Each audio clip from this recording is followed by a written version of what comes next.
Have you ever felt like you weren't good enough, not strong enough, or not capable enough to chase what you truly want? There are moments when you want to move forward, but doubt, fear of failure, and the weight of others' opinions hold you back. You tell yourself, "I'm not ready. I don't have what it takes." And in doing so, you let valuable opportunities slip through your fingers. Opportunities that could have changed everything for you. Or have you ever experienced a feeling of being stuck, struggling with choices in life and your career? At our age, as the burden of responsibility grows from family to work, questions about our self-worth and the path ahead can sometimes become truly heavy. Could it be that the limits we are facing come from external sources, or are they residing within our own thoughts? What makes the difference between someone who accepts their fate and someone who creates their own life? Is it innate talent, luck, or something deeper? We often hear about self-confidence, but how do we build it when everything around us seems to be trying to pull us down? Welcome to StoicCraft, where we explore ancient yet highly applicable philosophies of Stoicism, helping you unlock your inner strength and build a more resilient, happier life. Today we're going to delve into one of the most crucial foundations, belief in yourself. Have you ever noticed that when someone truly believes in something, they start acting as if it's already true? A child believes they can be a superhero, and in an instant, they leap off the sofa with boundless energy. An employee believes they're not good enough, and despite their abilities, they hesitate to speak up in meetings. Beliefs aren't just thoughts in our minds. They shape our actions, and in doing so, they create the reality we live in. Imagine this. You walk into an upscale coffee shop you've never been to. Your clothes feel a little too casual, and suddenly, you feel out of place. You become self-conscious. Your voice gets softer, your movements slow down. You believe you don't belong there, and every gesture, every bit of your body language reflects that belief. But what if you walked in with a different mindset? This place is for me. One belong here. Immediately your stride would be different. Your tone when ordering would change. Your interactions with the staff would be much more natural. No one decided that feeling but you. Only you choose what you believe. Stoic philosophy teaches that while we cannot control the world around us, we have complete control over how we perceive ourselves. Epictetus once said, "First, say to yourself what you would be, and then do what you have to do." In other words, choose your belief first, then act on it. If you keep waiting for proof before believing in yourself, you'll be waiting forever. But if you decide to believe first, your actions will create the proof. Consider two people who both want to write a book. The first person says, "I don't know if I'm a good writer, but I'll try." The second person says, "I am a writer." Who do you think will write with more passion? Who will persevere through challenges? When you choose to believe something, you start acting in ways that make it true. And as you act consistently with that belief, others begin to perceive you that way too. I have a friend named Mark. He wanted to be a musician, but he always said, "I'm not sure I'm good enough." Whenever he performed in front of an audience, he held back, afraid to fully express himself. One day, a friend told him, "Mark, act like a musician. Don't wait for someone to validate you. You have to believe it first." From that moment, Mark decided to see himself as a musician, not as a dreamer, not as someone trying, but as a real musician. He started playing more confidently, writing more, performing more, and something incredible happened. Others started seeing him as a musician. 2. Mark's story isn't magic. It's simply how the world works. When you believe something, you take actions that make others believe it too. But the reverse is also true. If you doubt yourself, others will doubt you. This isn't self-delusion or living in fantasy. This is making a conscious choice about how you view yourself. Try this right now. Think about what you want to be: a more confident person, a more impactful leader, someone who stays calm in all situations. Choose to believe that now, not after you achieve something, not after someone else validates you, but in this very moment. Let your mind align with this new belief and observe how your behavior shifts. Someone might ask, but what if I believe something that isn't true? Remember that you are not obligated to believe things that make you weaker. If you have to choose, why not choose a belief that makes you stronger? You've spent years believing in limitations, believing you're not good enough, not smart enough, not special enough. What would happen if you tried believing the opposite? There's a saying in the Bible that I often tell myself every morning when I wake up. As a man thinks in his heart, so is he.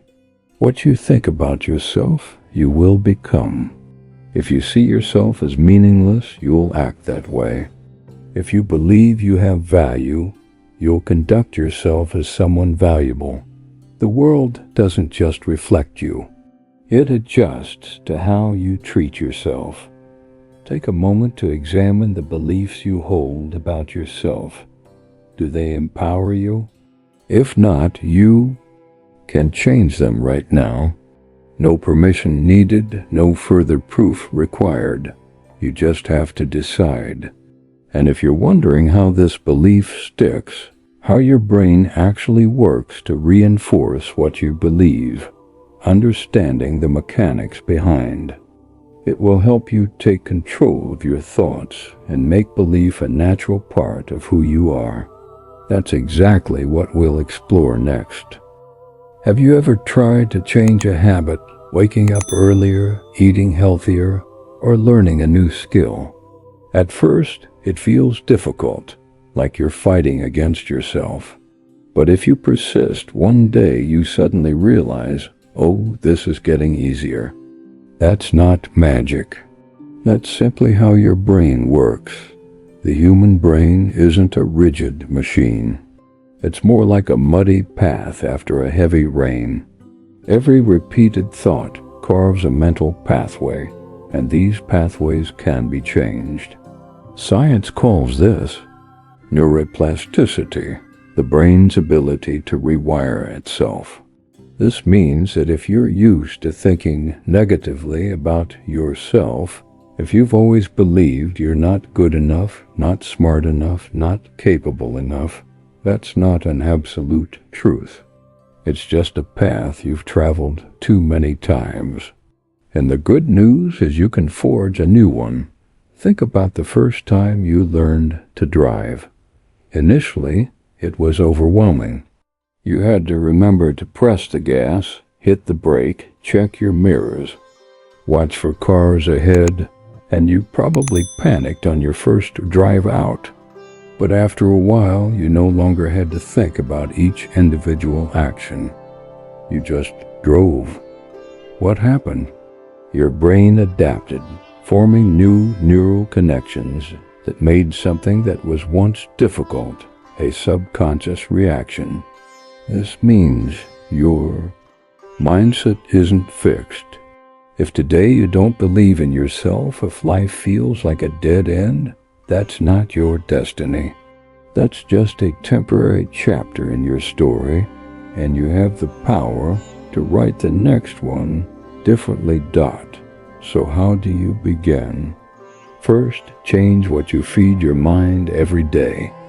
If you're constantly scrolling through social media, consuming negative news, and listening to complaints from those around you, you're programming your brain for negativity. But if you spend time reading a good book, listening to an inspiring story, or learning something new, you're creating a different mental pathway, one of growth. Try something simple this next week.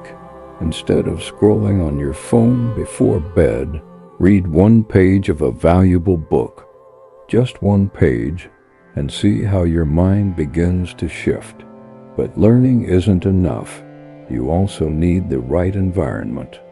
Do you notice that being around optimistic people makes life feel lighter?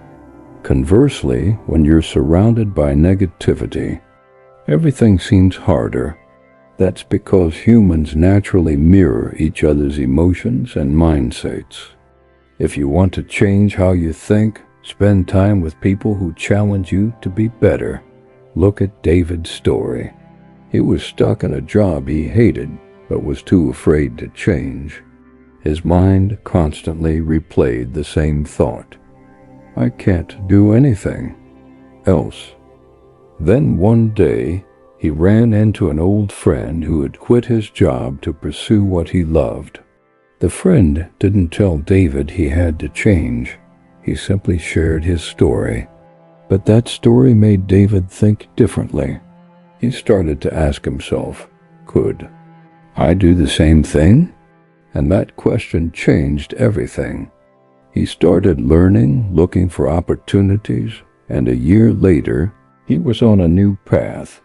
If you feel stuck today, perhaps it's not because you have no options, but because you haven't even allowed yourself to ask if another path exists. Even the Bible speaks to this. Do not conform to the pattern of this world, but be transformed by the renewing of your mind. Don't just follow the old worn paths. Reshape your thinking, but rewiring your mind doesn't happen overnight. It's like working out. You can't expect a six-pack after one session. You need consistency, daily practice. But if you persist, you'll realize something astonishing. You are no longer the person you once were. You are no longer limited by the negative thoughts you once believed. You will see yourself differently, stronger, clearer. And if you've read this far, something within you has already begun to shift. A question might be forming in your mind. Can I truly reprogram my thoughts?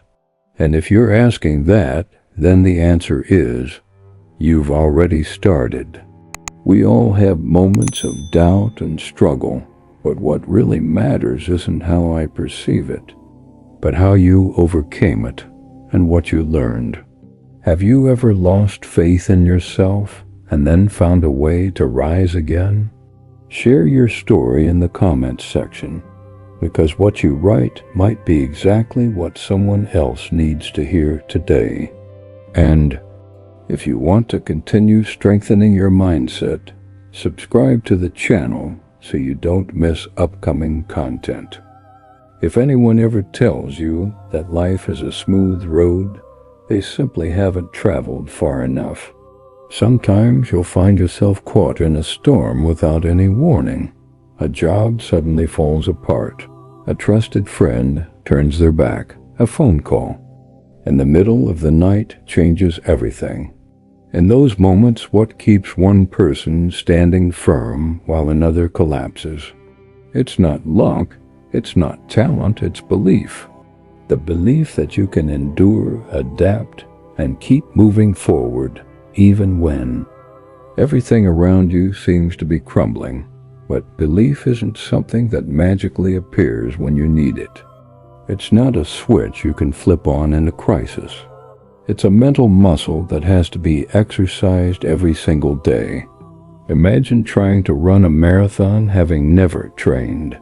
When race day comes, do you think you'll be able to keep going? The Stoics understood this. They didn't wait for adversity to strike before preparing their minds. They trained daily through how they thought, how they reacted, and most importantly, how they faced the unexpected. One simple way to train your belief is to change how you perceive adversity. Instead of seeing it as an injustice, see it as a challenge. A person working out at the gym doesn't complain that the weights are too heavy. They know that resistance is what makes them stronger. Similarly, if you're facing difficulty, ask yourself, what can I learn from this? A betrayal might teach you how to discern trust. A failed business venture might teach you how to adapt. A loss might teach you how to appreciate what you have. Stoics never asked, why is this happening to me? Instead, they asked, how can I grow from this? But how do you maintain belief when everything feels overwhelming? One powerful way is to build mental habits that keep you steady even when the world around you is shaking. Every morning, Marcus Aurelius reminded himself that he would encounter selfish, greedy, and ungrateful people, not because he was pessimistic, but because he wanted to be prepared. When you prepare your mind, you won't be caught off guard or thrown off balance when challenges arise. You can do the same. Spend a few minutes each day asking yourself, what's the worst that could happen? If you fear losing your job, what's the worst case scenario? You'll have to find a new one. You'll have to live more frugally for a while. When you analyze your fears this way, you'll realize that most of them aren't as terrifying as they seem. The real fear isn't loss. It's the feeling of being out of control. But the truth is, you are always in control of how you react. One of the clearest examples of the power of belief comes from the story of Job in the Bible. He lost everything. His possessions, his family, his health, and his friends mocked him, saying he must have done something wrong to deserve such suffering. But Job never lost his faith in himself or in the justice of God. In the end, he persevered and was restored. This reflects the Stoic mindset. What happens to you doesn't matter as much as how you react. Consider it pure joy, my brothers and sisters, whenever you face trials of many kinds, because you know that the testing of your faith produces perseverance. If you can see a challenge as a test rather than an end, you're already ahead of most people. Look back at your own life. How many times have you been through something you thought was unbearable, only to come out stronger on the other side? There are things you fear today that in a few years will just be small stepping stones to your growth. So why not believe in yourself now? Why not believe that no matter what happens, you will get back up and keep going? Belief is not a vague, abstract concept. It's a choice. It doesn't mean blind optimism. It means understanding that you always have the power to adapt and overcome. Focus on what you can control and let go of what you cannot. If something is bothering you today, try asking yourself, can I view this differently? Don't let the outside world determine your worth. Believe that you can stand firm even when everything else is shaking. And once you've built unshakable belief, what happens next? Mastering your emotions. Because no matter how strong your belief is, if you let your emotions override it, you won't be able to hold your ground. And that's exactly what we'll learn next.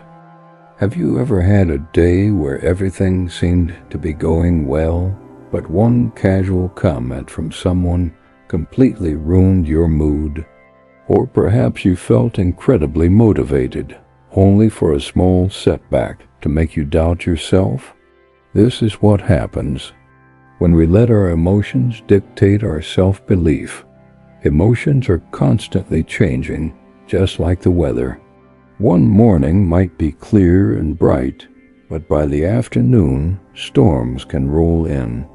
If you allow your emotions to define your confidence, it's like gambling your entire life on something that is constantly in flux. Stoic philosophy doesn't teach us to be emotionless or to ignore our feelings, but rather to manage them so that they don't control us. A Stoic isn't someone who never feels fear or disappointment, but someone who understands that emotions are merely temporary reactions, not absolute truths. If today you feel worthless, that doesn't mean you truly are. If you feel like you're not good enough, that doesn't mean you lack the capacity to grow.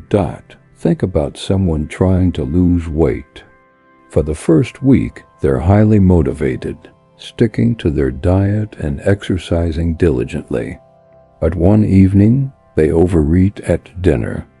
Immediately, guilt and disappointment flood in. I'm so weak, I'll never lose weight. If they let these emotions overwhelm them, they might give up and revert to old habits. But what would a Stoic do? They would look at the situation objectively. I overate this meal, but that doesn't define me as a failure. I can get back on track tomorrow. And so they continue their journey, refusing to let a fleeting moment derail their progress. Psychological research shows that the human brain has a natural tendency to focus more on negativity than positivity, a phenomenon known as the negativity bias. A single criticism can haunt our minds for weeks, while a compliment often fades within minutes. That's why if you don't actively adjust your perspective, you'll always be pulled down by negative emotions. So how do you prevent emotions from controlling your self-belief? First, you need to recognize them. When negative emotions arise, instead of reacting impulsively, ask yourself, is this truly a fact or is it just a temporary reaction? If someone criticizes your work, does that mean you are incompetent, or is it simply feedback that can help you improve? If you feel inadequate, is that reality or just fear speaking? Second, cultivate the habit of practicing objectivity. A simple yet powerful technique is journaling. Marcus Aurelius wrote down his thoughts every night to adjust his mindset. If you have a bad day, write, "Today I felt frustrated because I didn't complete the task as planned. But does this failure prove I'm incapable? Or is it just a lesson to do better tomorrow?" Third, put your faith in action, not emotion. Confidence doesn't come from repeating to yourself, "I'm amazing, I'm talented." It comes from the small actions you take every day. A person doesn't become strong just by believing. They're strong but by consistently working out. A confident person isn't someone who never doubts themselves, but someone who moves forward despite their doubts. Let me share with you the story of David. He was a new, enthusiastic salesperson, but after a few weeks, rejection became a daily reality. Every time he called a potential client, the answer was no. Frustration set in, and he started to question if he was even suited for the job. But instead of letting these negative emotions dictate his future, David did something different. He documented every rejection, not as a failure, but as data to learn from. He observed more experienced colleagues, refined his pitch, and honed his approach. A month later, he started closing his first deals. What changed? Not his circumstances, but how he processed his emotions. What about you? How many times in your life have you given up on something just because of a fleeting emotion? How many times have you doubted yourself just because of a temporary setback? If you've read this far, congratulations. That means you've taken the time to train your mindset instead of just getting carried away by your emotions. Keep going, because the most important part is still ahead. The part where you'll discover practical strategies to apply to your own life. And remember, if you found this content valuable, please leave a like, because who knows, this small action might help someone regain lost confidence. Is your brain truly designed for your success? The answer might surprise you. Not entirely. Imagine you're standing on the edge of a towering cliff, looking down at the clear blue water below. You know you can jump. The water's deep enough, and you've seen others do it. Yet your feet remain glued to the ground, your heart pounds, and a voice in your head whispers, "What if I get hurt? What if I do it wrong? What if I'm not capable enough?" This isn't just a random moment of hesitation. It's a perfect example of how your brain operates. It doesn't care about success. It cares about safety, and sometimes that instinct for safety is precisely what holds you back from what you truly want. This happens to everyone. A talented person hesitates to apply for their dream job. Someone with a brilliant idea stays silent in a meeting. An ambitious entrepreneur constantly procrastinates on their business plan out of fear of failure. These barriers don't come from the outside world. They come from within you, from limiting beliefs that you've unknowingly adopted. And if you don't recognize them, you could spend your entire life trapped in a cage of your own making. Let me tell you a story. There was a boy named Michael. From a young age, he had a passion for painting. He could spend hours immersed in his art, forgetting to eat or sleep. One day, he proudly showed one of his drawings to his teacher, hoping for encouragement. Instead, the teacher remarked casually, "Not bad, but probably not good enough for you to become a professional artist." Those words weren't meant to be a curse, but they planted a seed in Michael's mind. Years later, whenever he thought about pursuing art, a voice echoed in his head, "You're not good enough. You're just wasting your time," he believed it. Instead of becoming an artist, he chose a safe, stable office job. But what he didn't realize was, his belief wasn't a truth. It was just a thought he'd repeated so many times that it became his reality.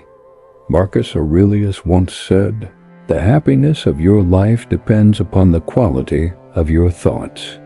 If you believe you're not good enough, you will act like someone who isn't good enough. You won't try, you won't take risks, you won't grow, and eventually, that belief becomes a self-fulfilling prophecy. But what if Michael had asked himself a different question instead of thinking, "I'm not good enough"? What if he had asked, "What if I really try"? What if he stopped letting his past define his future? What if he focused on action instead of fear? That would change everything. So how do you break free from limiting beliefs? The first step is to identify those negative thoughts. Pay attention to what you tell yourself when faced with a big opportunity.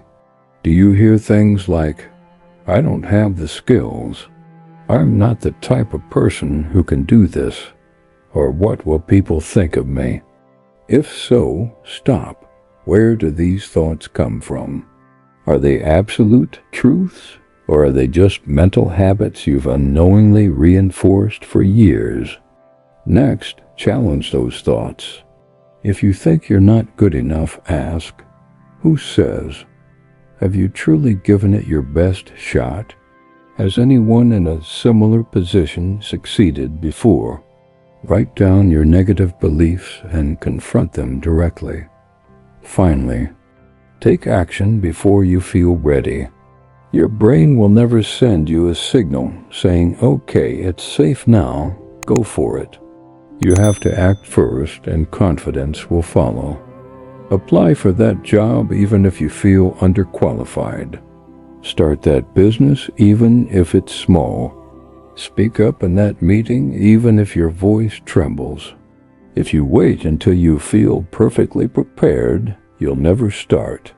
There's a saying in the Bible, if you have faith as small as a mustard seed, you can say to this mountain, move from here to there, and it will move. You don't need absolute certainty to start. You just need enough belief to take the first step. The rest will unfold along the way. So, if you're stuck because of a limiting belief, ask yourself, what if I just try? There are no guarantees of instant success, but one thing is certain. If you never try, you will never know. This isn't just a theory. This is how you change your life. And when you do, you'll find that your brain isn't the enemy. It just needs the right direction. But what if even when you're ready to act, your brain is still flooded with fear? That's another story, and that's the next lesson. Is your brain truly designed for your success? The answer might surprise you. Not entirely. Imagine you're standing on the edge of a towering cliff, looking down at the clear blue water below. You know you can jump. The water's deep enough, and you've seen others do it. Yet your feet remain glued to the ground, your heart pounds, and a voice in your head whispers, what if I get hurt? What if I do it wrong? What if I'm not capable enough? This isn't just a random moment of hesitation. It's a perfect example of how your brain operates. It doesn't care about success. It cares about safety. And sometimes that instinct for safety is precisely what holds you back from what you truly want. This happens to everyone. A talented person hesitates to apply for their dream job. Someone with a brilliant idea stays silent in a meeting. An ambitious entrepreneur constantly procrastinates on their business plan out of fear of failure. These barriers don't come from the outside world. They come from within you, from limiting beliefs that you've unknowingly adopted. And if you don't recognize them, you could spend your entire life trapped in a cage of your own making. Let me tell you a story. There was a boy named Michael. From a young age, he had a passion for painting. He could spend hours immersed in his art, forgetting to eat or sleep. One day he proudly showed one of his drawings to his teacher, hoping for encouragement. Instead, the teacher remarked casually, not bad, but probably not good enough for you to become a professional artist. Those words weren't meant to be a curse, but they planted a seed in Michael's mind. Years later, whenever he thought about pursuing art, a voice echoed in his head. You're not good enough. You're just wasting your time. He believed it. Instead of becoming an artist, he chose a safe, stable office job. But what he didn't realize was his belief wasn't a truth. It was just a thought he'd repeated so many times that it became his reality. Marcus Aurelius once said, the happiness of your life depends upon the quality of your thoughts. If you believe you're not good enough, you will act like someone who isn't good enough. You won't try, you won't take risks, you won't grow, and eventually that belief becomes a self-fulfilling prophecy. But what if Michael had asked himself a different question instead of thinking, I'm not good enough? What if he had asked, what if I really try? What if he stopped letting his past define his future? What if he focused on action instead of fear? That would change everything. So how do you break free from limiting beliefs? The first step is to identify those negative thoughts. Pay attention to what you tell yourself when faced with a big opportunity. Do you hear things like, I don't have the skills, I'm not the type of person who can do this, or what will people think of me? If so, stop. Where do these thoughts come from? Are they absolute truths, or are they just mental habits you've unknowingly reinforced for years? Next, challenge those thoughts. If you think you're not good enough, ask, who says? Have you truly given it your best shot? Has anyone in a similar position succeeded before? Write down your negative beliefs and confront them directly. Finally, take action before you feel ready. Your brain will never send you a signal saying, okay, it's safe now, go for it. You have to act first, and confidence will follow. Apply for that job even if you feel underqualified. Start that business even if it's small. Speak up in that meeting even if your voice trembles. If you wait until you feel perfectly prepared, you'll never start. There's a saying in the Bible, if you have faith as small as a mustard seed, you can say to this mountain, move from here to there, and it will move. You don't need absolute certainty to start. You just need enough belief to take the first step. The rest will unfold along the way. So if you're stuck because of a limiting belief, ask yourself, what if I just try? There are no guarantees of instant success, but one thing is certain, if you never try, you will never know. This isn't just a theory, this is how you change your life. And when you do, you'll find that your brain isn't the enemy. It just needs the right direction. But what if even when you're ready to act, your brain is still flooded with fear? That's another story, and that's the next lesson. Neuroscience reveals that fear isn't a reality. It's simply a signal your brain sends to protect you from danger. But here's the problem.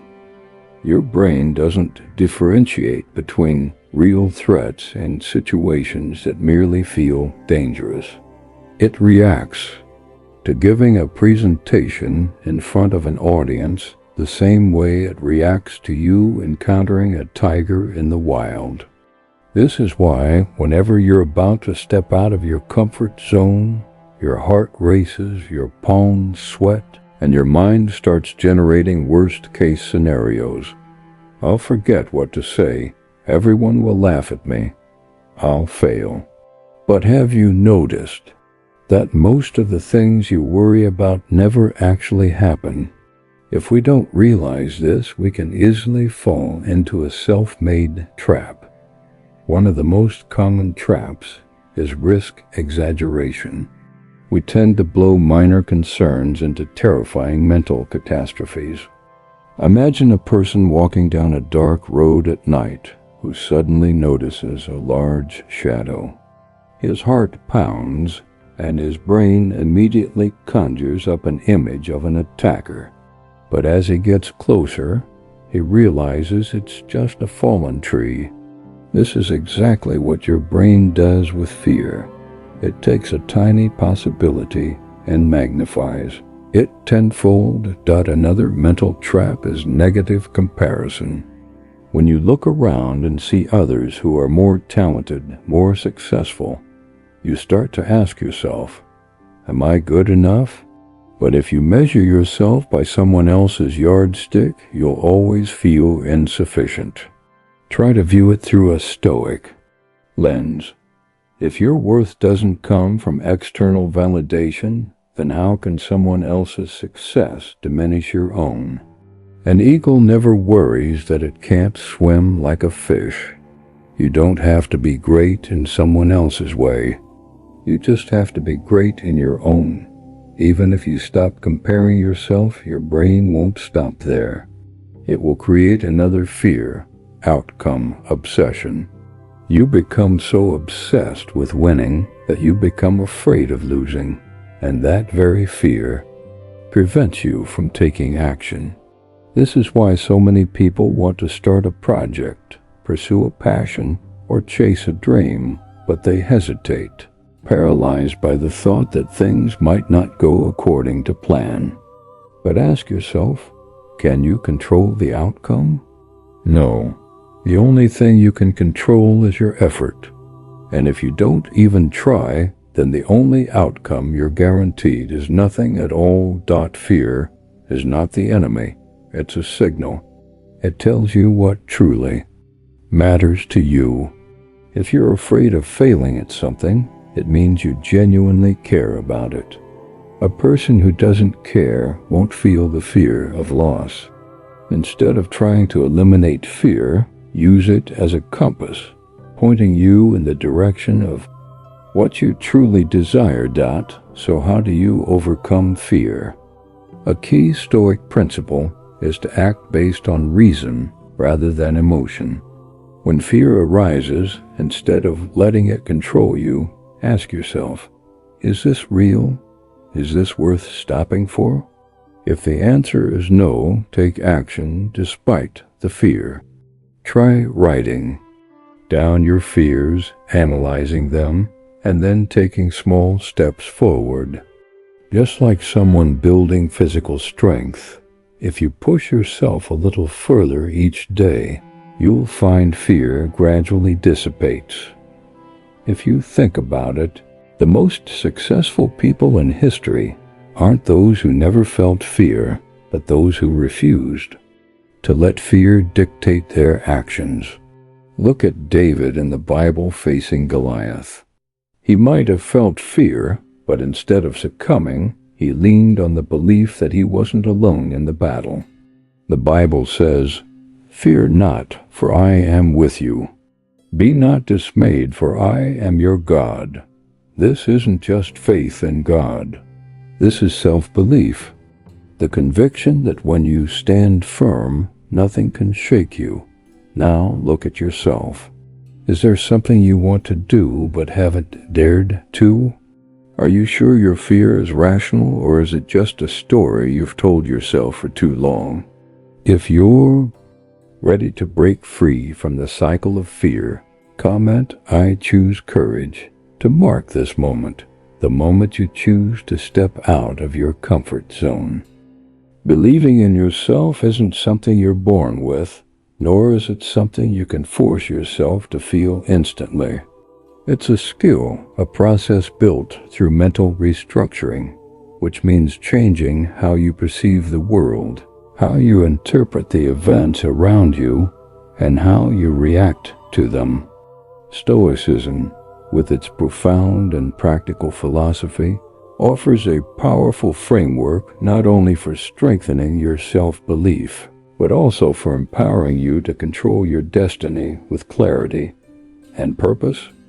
One of the most common pitfalls that erodes self-confidence is measuring your worth based on external factors. The opinions of others, success or failure in your job, or your life circumstances. But Stoics don't live by these metrics. They believe that a person's true value lies in how they manage their mind, not in things outside their control. Epictetus once said, "You become what you give your attention to." If you focus on what you cannot control, you will feel weak and helpless. But if you focus on what you can do right now, you will build a strong and resilient mind. There's a notable story John, a 37-year-old man, was a typical office worker. His job was stable but meaningless, his decisions dictated by his boss, colleagues, and his own inner fears. He didn't believe he could change his fate until a turning point arrived. He was laid off.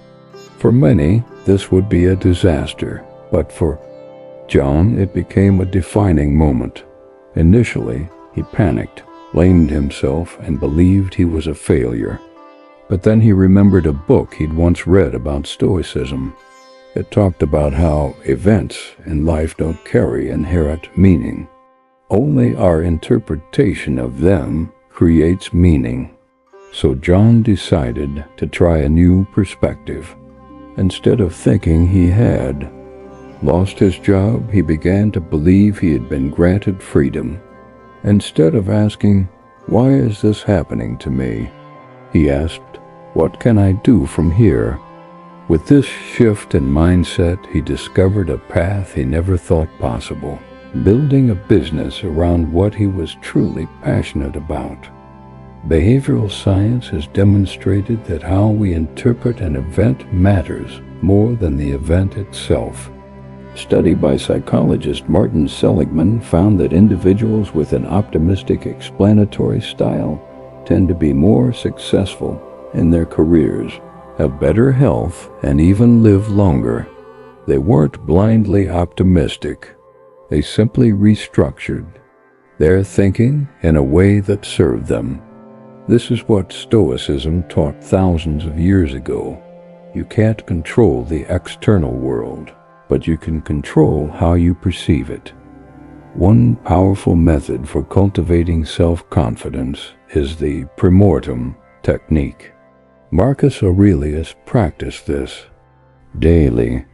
Instead of just thinking about what might happen, he intentionally visualized the worst-case scenarios that could unfold and mentally prepared himself for them. This isn't pessimism. It's a way to mitigate fear and build confidence. When you've mentally prepared for the worst, nothing can truly rattle you. So the question is, if you continue to think the way you're thinking now, where will you be in 5 years?